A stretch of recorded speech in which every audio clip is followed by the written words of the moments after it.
Hi, everyone, and welcome to episode 38 of the Tick Bootcamp podcast. The title of today's interview is The Jersey Shore, an interview with Maria Mooney. My name is Richard Johannesson. And I'm Matt Zepatello. Today's podcast guest is Maria Mooney. Maria Mooney is a dynamic 34-year-old marketing director from Cleveland, Ohio, by way of the Jersey Shore. Maria Mooney grew up in a traditional Italian-American household in Middletown, New Jersey. She was a gifted high school and college athlete, running cross-country for the Hurricanes at the University of Miami. Ms. Mooney's athletic career came to a sudden stop with the progression of a tick disease symptoms. Eventually, her symptoms became so debilitating that the former Division I athlete from the U lost the ability to leave her home and then her bed. Despite the presentation of classic tick disease symptoms, Ms. Mooney was failed by over 15 medical doctors. The pain caused by her tick diseases, combined with the failures of the medical community, caused Maria Mooney to advise her parents that she had decided to end her life. Maria Mooney's break came when she located a Florida-based Lyme Literate Doctor. The Lyme Literate Doctor diagnosed her with various tick diseases and offered her a successful treatment regimen that included the use of long-term antibiotics and herbs. Since treating with her Lyme Literate Doctor, Maria Mooney has made steady progress in regaining her health. Today, she is employed and she can leave her home for short trips. Hey, Maria Mooney, and welcome to the podcast. Hi, thank you so much for having me. I've been so excited to come on. So we're blessed to have you. You were one of the earlier guests that we had invited, and for various reasons we couldn't get together. So we're really excited to finally have you on the podcast. Can you tell us a little bit about what your life was like before you began to show symptoms of a tick disease? Yes. So I grew up on the Jersey Shore. If anybody watches MTV, it was a different part of the Jersey Shore. So I grew up in an area called Monmouth County, a little bit more affluent, about 40 minutes outside of Manhattan. Beautiful childhood, 20 minutes from the beach. I lived at the beach, beach baby, 2 parents, 1 older brother, 2 years older than me. Fantastic marriage. Never once saw my mother and father fight or yell at one another. And when I tell people this, they think it's like really bizarre, but then they understand why I am how I am, because I'm quite the same. So literally when I say, and when I went to therapy for reasons, being sick and such, that I had the perfect childhood that I could think of. Of course, you could say, oh, I wish I had a jet and this and that. No, I had the perfect childhood. I had 2 parents who loved me. I lived at the Jersey Shore. We went on vacations to the Jersey Shore, down further every summer with my grandparents, my big Italian family. It was just a beautiful experience as I got older. My father became more successful. We moved into a larger home.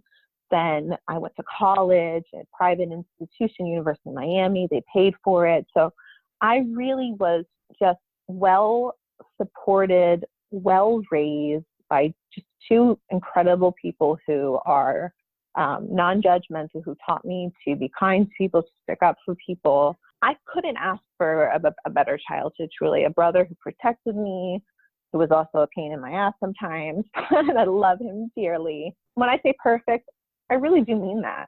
I really had the perfect childhood. It was beautiful. Can you tell us a little bit about your athletic endeavors when you were in high school? Sure. So when I was in high school, I sort of dabbled. Well, I played basketball, and that was sort of my love. I started basketball and track / long distance running or cross country running, all of that when I was in grade school, and then carried through to high school and did AAU basketball. That was sort of my love at the time, but my true love was running. And I would jump on and off the track team, but I kept it more to myself. In high school, I ran with my father. That was what we did together. He was a marathon runner. He ran 28 marathons. I was very athletic, and I did it in many ways. I played on teams. I traveled. I did it alone with my father as a way to bond with him because we loved it together. Very, very, very healthy, very athletic. And did you pursue your athletic events in college? I did. In fact, I decided I wasn't going to because I had some, they would call it, quote, overuse injuries, which, going back now, we know was probably early Lyme. But when I got to college, I was running around the campus, and eventually I was asked, would you join the team? We see you running all the time. You look like you're somebody who could, run on a team like this in that type of shape. Would you consider trying out for the team? I I did that, and I walked on to that team, and I decided that, okay, maybe I'll take running further, maybe this could be something that is, Olympic dreams or whatever when you first start out. So Maria, when you went to college, what were your goals? What were you planning to do professionally? So my goal was I went in with the criminology and religious studies minor and wound up, going to psychology route instead, but having credits for both minors. And my long-term goal was to get a doctorate. I wanted to do research and teach at a research-based university, like the University in Miami, and of course, high dreams to, go away and get my doctorate somewhere else and then come back and teach at Miami. And when did your tick symptoms begin to interfere with your capacity to pursue your goals?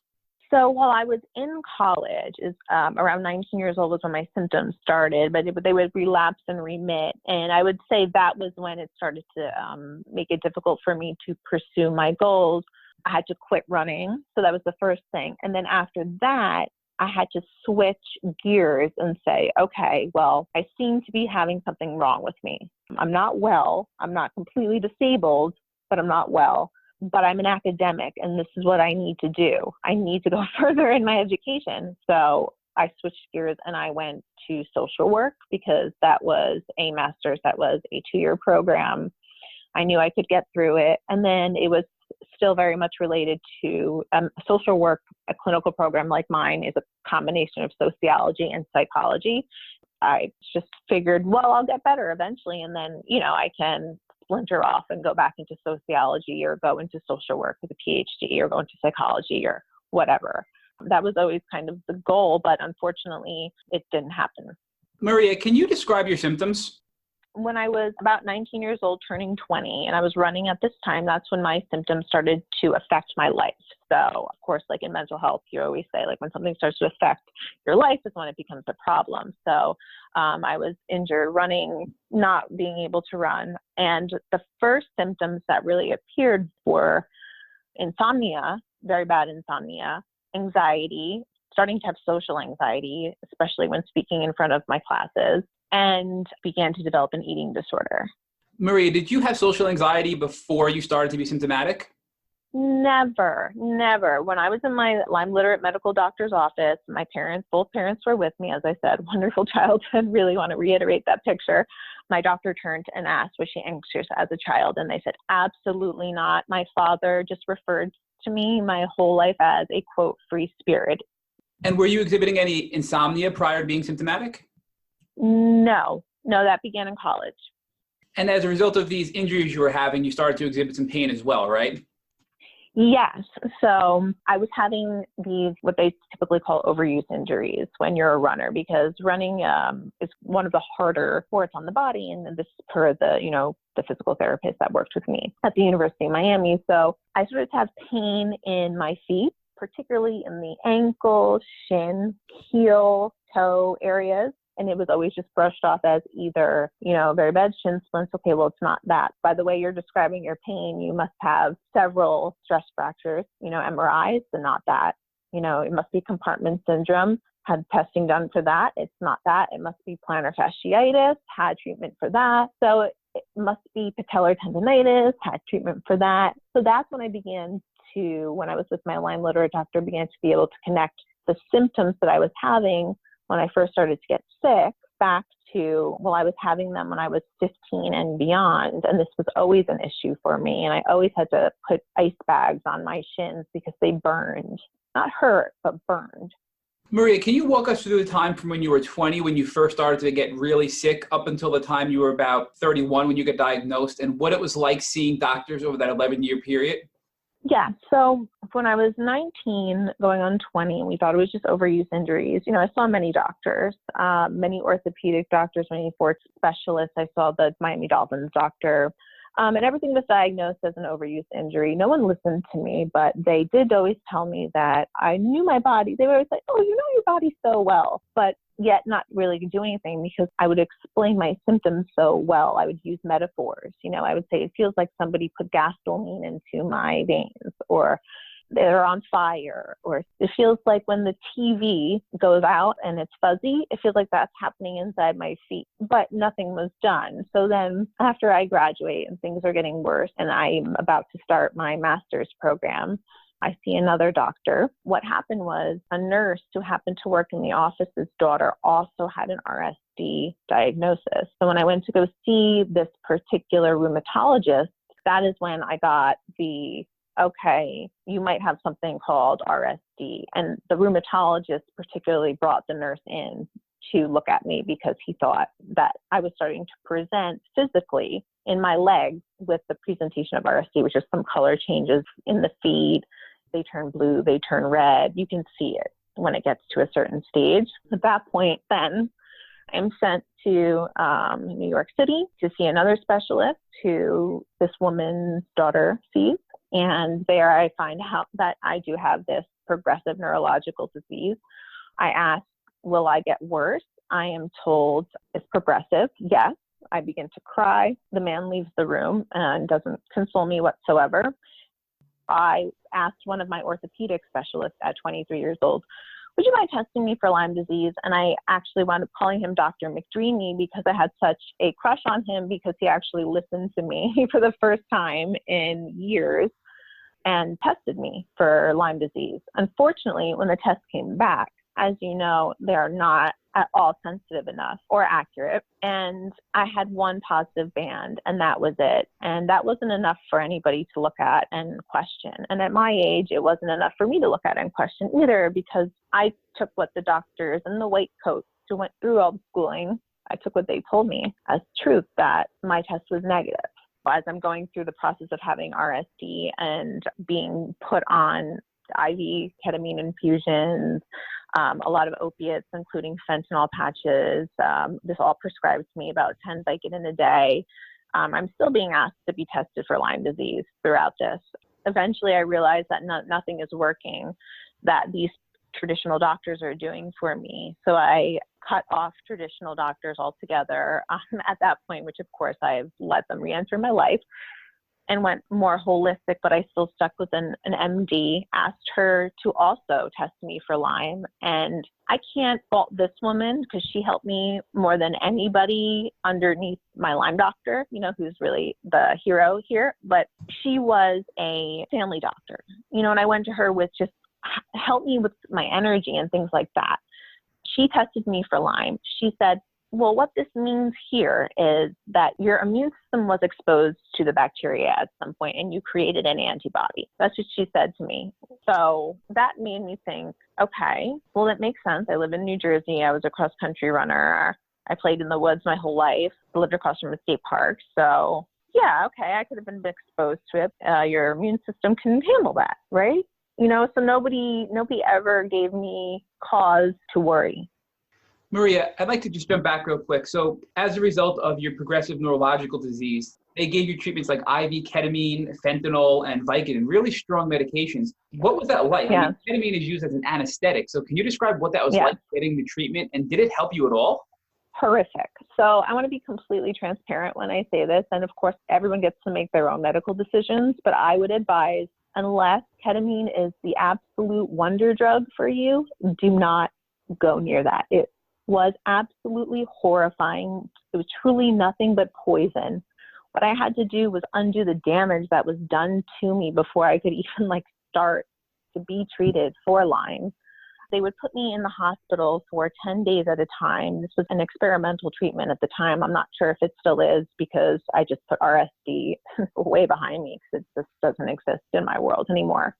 But they would put me in the hospital for about 10 days. The first time I went, I couldn't finish the treatment because they decided not to tell me that the two people prior to me, they had to stop the treatment early as well, and they didn't know why. My kidneys almost shut down. I almost literally die in this ICU. And we find out that the batch of ketamine was most likely contaminated, and that the experiment was stopped for at least 6 months so they could investigate it. So then I had to go and do it again because that didn't work, and I had to go somewhere else to do it. I went down to Philadelphia to Drexel University with a much better doctor, someone who was very compassionate at least, and did the full 10-day stay there. And then in the middle, I would do boosters. So I would go get ketamine every probably 6 weeks. I would go back to Philadelphia to get ketamine for 4 days. And on those 4 days, I would get it for 4 hours at a clip. And it was hallucinogenic. It was frightening, to say the least, to a young girl. You know, I'm 23 at this time, because we jumped right into treatment when I got my diagnosis, you know, to try to stop the pain, because I was going in a master's program. So at that point, then I'm also put on all of these opioids. I had gotten up to about 10 Vicodin a day, and that wasn't working. So then I'm put on anti-seizure medications, and then I'm put on fentanyl patches once I've gotten my tolerance up high enough. And then the patches aren't working for the 3 days that they're supposed to be on you. So then I have to switch them every 2 days, and then I have to up the dose, and then I have to put on multiple patches. And then I had to ask about the next step, which was methadone. Methadone was the next medication to go on. And at that point was when I began to look more into holistic health, because they told me that at my size, it would be really difficult to find a doctor to give me methadone. You know, I was small. Maria, after all of this unnecessary pain and treatment, you finally find a Lyme Literate doctor down in Florida based on your own research and basically self-diagnosis. Can you walk us through the journey of when you finally realized I have Lyme disease and what that was like? Yes. So, you know, the universe was, I'm a new age spiritual, recovering Italian Catholic, but the universe was putting it in front of my face constantly and clearly giving me some insight into what was wrong with me. I had the epiphany when, I hate to admit this, but I'm going to go ahead and spill my guts. I love watching the Housewives franchise, and Yolanda Foster had Lyme disease. So as I never missed a Housewives episode, I was watching her story. And so that just kept being put in front of my face. And I thought to myself, okay, perhaps I should look into this a little bit more with now the research skills that I have as somebody with a master's degree. Then somebody that I knew while I was doing a holistic treatment, who happened to also be affiliated with the University of Miami, he proposed to me that I might have Lyme because he knew somebody with RSD-like symptoms who had Lyme. And that is really what was the aha for me. That was what made me say, okay, I trust this person. This is a good man. Like, I'm going to go in and I'm going to do my research and I'm going to try to figure out if I have Lyme. So that was the real aha for me. So Maria, did you know anything about ticks before you got sick?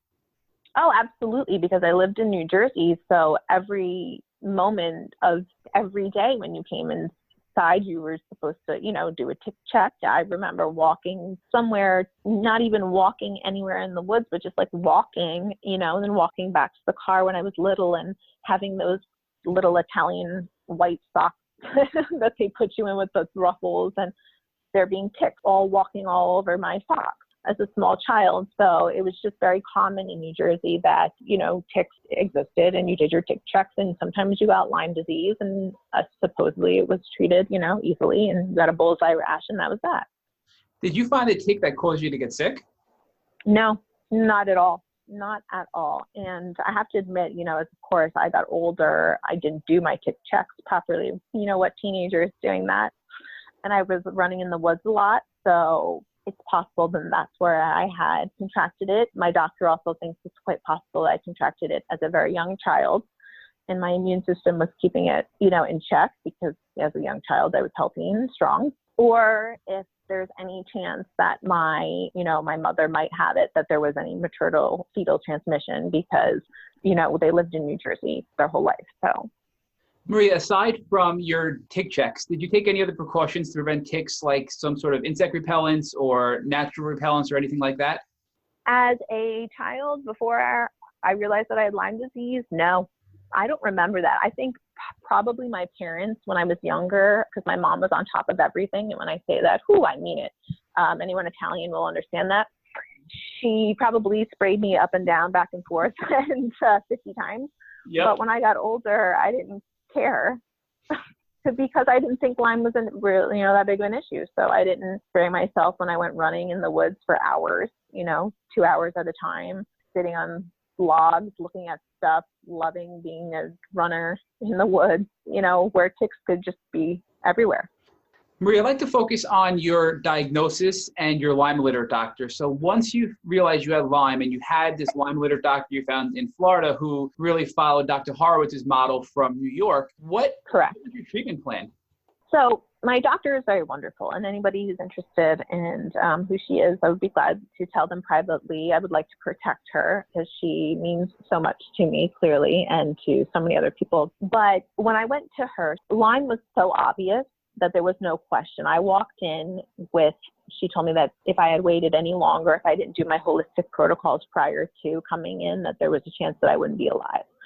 So my treatment plan, once she saw, you fill out a lot of paperwork prior to going to somebody like her. I mean, you're telling what you're eating, like literally every second of the day. So once she saw the protocol that I was on from Hippocrates protocols down in West Palm Beach, Florida, Holistic Health Center, raw vegan, healing centric.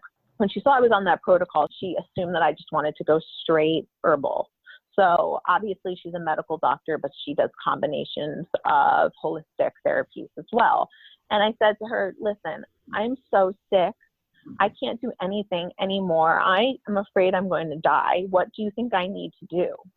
I'm in so much pain. I'm on no pain medications. Nothing's helping me. I can't run. I can't walk. Just what do I do? And she said, well, I would suggest in the combination. And so I looked at her and I said, whatever you say, I'm doing.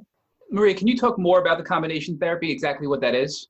Sure. So we began with cycling antibiotics, many different kinds of antibiotics, and cycling them very systematically. And the whole treatment is really very systematic. It's done like bit by bit, piece by piece, part by part. So I did antibiotics for about 8-ish months. And then she switched me to herbal, quote, medications, as we're not allowed to call them, but that is exactly what they are. So she switched me to basically the same type of protocol, being on several herbal medications and cycling those for many months. And then after that, realizing that I had some pretty bad babesia, resistant babesia happening, I went back to some pharmaceuticals. I went on Malarone for about 8 or 9 months while being on herbals. And once I stopped my herbal protocol is when we hit the mycobacterium protocol, which the dapsone combination therapy is part of. The first 9 months of your antibiotic treatment, it wasn't just one antibiotic. You were on doxycycline, Bactrim, and the minocycline. So you were on the combination therapy at first of the 3 antibiotics, right? Oh gosh, more than that. Cipro was in there. Every 3 months or so, we would then switch to another couple antibiotics. So I was on so many antibiotics that I don't even remember all the names of them. So then you went on to the herbs after that, and then you went on the Malarone, which is anti-malaria medication, I believe, right? Correct. So we realized that my babesia symptoms were pretty bad. I had a lot of trouble with air hunger, breathing. That's when we said, okay, the herbs are doing a great job, but babesia is very, very difficult to get rid of, very, very resistant to a lot of medications, even herbals. So, I said, well, is there any medication I can go on? And that's when we hit the Malarone. Maria, after that, and I think you're still on this treatment, I believe, you went on the combination of drugs recommended by Dr. Horowitz from one of his studies, where it combines antibiotics and dapsone to attack the persister bacteria left in your body. Can you talk what that's like? Absolutely. So that began the mycobacterium protocol. So once I had the babesia under control, taking the Malarone, not sweating profusely, not having symptoms from taking the Malarone, no die-off and things like that, we began a mycobacterium protocol. Dapsone was not the first. You can sort of work up to dapsone. So I was on things prior to that, like linezolid, that absolutely, when I say that this part is so hard. This part is, to me, the part that is the most hopeful, but it is the most difficult because it works so well. So for me, it's been incredibly, incredibly difficult die-off-wise because it hits so many pathogens at one time and opens them up to be then killed with some of the combination drugs that you add, but it's also incredibly effective. So it's this push and pull, especially when you're this far into treatment, where it's so difficult, you don't want to do it anymore, but you know that there's so much hope in this, and you see it and you feel it. When you're off your meds, you take a little break, you go, oh, I couldn't do this before, before the linezolid or before the dapsone. So it's incredibly brutal, but it's incredibly effective.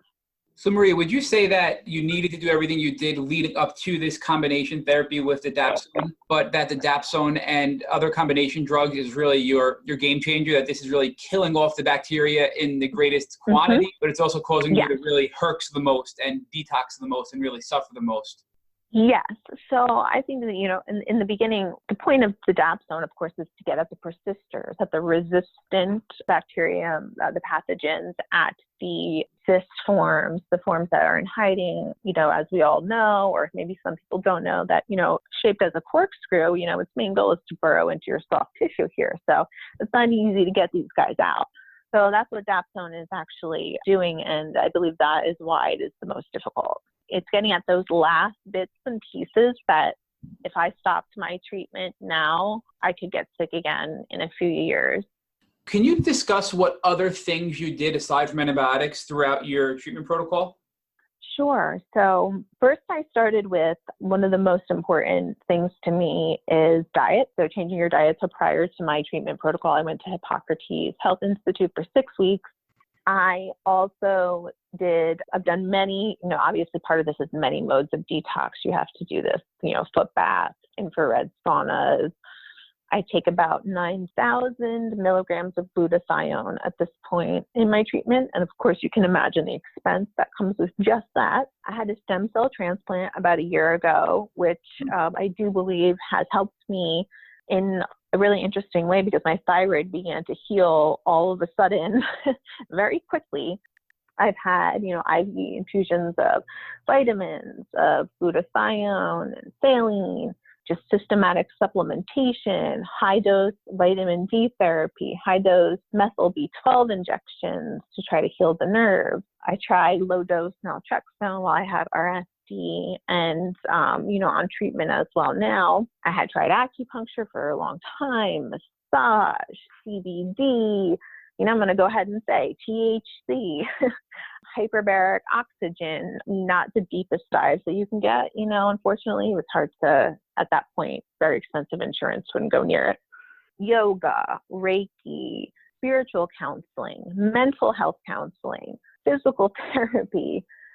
So Maria, clearly, once you had this epiphany that you had Lyme disease, it didn't go the way you thought it would, I'm sure, where it would be a quick recovery. You ran into this conflict of this is a multi-tiered, multi-level approach to heal. Yeah, well, if I have to be completely transparent, and I'm not ashamed to say this at all, I told my parents, and my parents are wonderful. And again, when I said I really had the perfect childhood, imagine this. Imagine I sat there and I told my parents that I'm not impulsive. I'm mental health, master's in mental health counseling.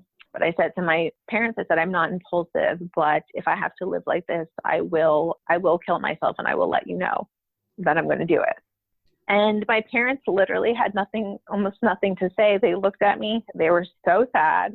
The thought of it makes me sad. But they said, we understand, but please, excuse me if I get emotional because my parents are one of the things that make me very emotional. They're wonderful. But they said, please try everything first. And that's when they sent me to Hippocrates. So obviously this was not as easy as you thought it would be to heal from the Lyme, but it seems like you've come a long way over the past 3 years since your diagnosis and treatment. So can you speak about your accomplishments? I mean, you've come so far, it seems like. So we'd love to hear how you are today and how you've progressed. Yes. So yes, absolutely. So from that time, I have come so far. When I started Hippocrates, I was ready to end my life or to do this treatment. Where I started was completely housebound, bedbound. I called my parents my legs. They had to do everything for me. I could not food shop for myself. I could not pick up my own medications from the pharmacy because standing in line was impossible, and I refused to get in a wheelchair because I thought if I got in a wheelchair then I would never get out. They did everything for me. So I really couldn't even do my activities of daily living. Showering was impossible. I stood up in the shower out of stubbornness when my mother bought me a seat so I could sit down in the shower. It was just horrifying to even take a shower. And now at this point, I had so much brain fog then too. At this point, I am healed and healing in so many ways. I probably walked in with about 20 symptoms when we went through the checklist. And I would say at this point, I had about 7 or 6 that are left. One of them, unfortunately, being some of the pain, which is why I want to get rid of this so badly. You know, my hope is always to run again. But when you consider how far I've come over 3 years with a list of 20 symptoms and having most of them be gone at this point, that's where I am now in my therapy, is that I can do my own activities of daily living. I can go food shopping for myself. I can work from home. I can go kayaking, because I can't go long distance running yet. Doesn't mean that I'm not healing to a point where I can do so much more than I've ever been able to do. I can go on trips. I couldn't travel. I went on an airplane for the first time in years recently to California, you know, not a short flight whatsoever. Maria, I think it's so important to put into perspective, as you just have, that you were bedbound, housebound, and here you are. We follow you on social media. You're out, you're kayaking, you're having fun on the beach, you're able to socialize again. You're so successful in your digital marketing career that the first week we here at Tick Bootcamp really just started to do what we do. We found you because of your social media presence, and right away we're attracted to you. Oh, wow. I think it's just so great how far you've come, and it's such an inspirational story for all of us listening, including myself. So Maria, we thank you for sharing as much as you have. This interview has been unbelievably inspirational to us, and we know it will be to our listeners. We have one more question for you. If you woke up tomorrow morning and you had a tick on your leg, what would you do? Well, if I can't curse, I would say OF. That would be my first response. I would remove it properly. I would really ask people to do their research on, you know, how to remove a tick properly. I would remove it properly. I would then keep it. I would probably store it in something like a mason jar or something like that. Head over to the doctor, immediately get on the typical, you know, treatment for Lyme when it's acute. Immediately get on that, whether or not I had it or not, have the test done, and then have the tick tested to see if the tick had any infections in it, Lyme and other, because there are some that are actually out there that are becoming so dangerous that they're putting people in comas the second they get bit. So that would definitely be my plan of attack. I tell everybody to do that, because here, all of a sudden, you know, now all of our friends are having ticks on them. Someone I know has been bit 7 times already, just while he's been working this summer. Thank you for listening to the Tick Bootcamp interview with Maria Mooney. To our listeners, we have a call to action. First, if you'd like to learn more about Maria Mooney and her tick disease journey, please visit her Instagram at happyhealing44. Second, if you enjoyed this episode of the Tick Bootcamp podcast, please share it with your friends by using the social media buttons you see at the bottom of the post. Third, Tick Bootcamp has created a tick bite blueprint that has been inspired by the information that has been provided by our past podcast guests. We urge you to visit the website at www.tickbootcamp.com to view the blueprint. Please note we would appreciate any input or improvements you would like to offer.